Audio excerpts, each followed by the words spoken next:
Hello guys, official na pinakilala ni Xiaomi ang latest entry-level smartphone ni Poco.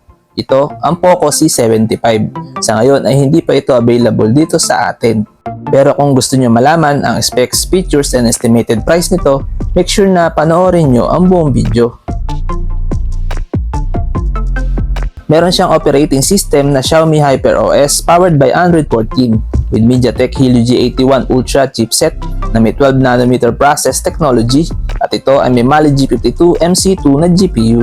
Pag-usapan naman natin ang kanyang screen. Ang Poco C75 ay may 6.88-inch HD Plus IPS LCD display with 720 by 1640 pixel resolution, may 120Hz refresh rate, and up to 240Hz touch sampling rate.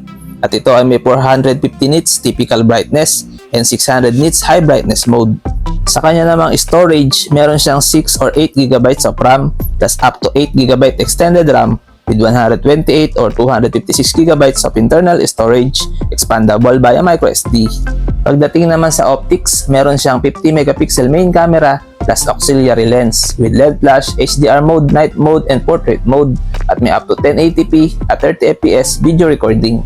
Meron siyang 13 megapixel selfie camera with up to 1080p at 30fps video recording. Ang Poco C75 ay may 5160 mAh battery capacity with 18W fast charging.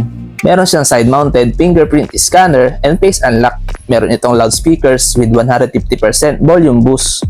Sa dimensions, meron siyang 171.88 by 77.8 by 8.22 mm na may timbang na 204 grams at ito ay may dual SIM.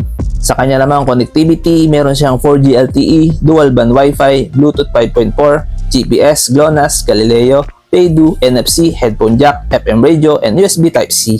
Ngayon naman guys, dito na tayo sa kanyang price.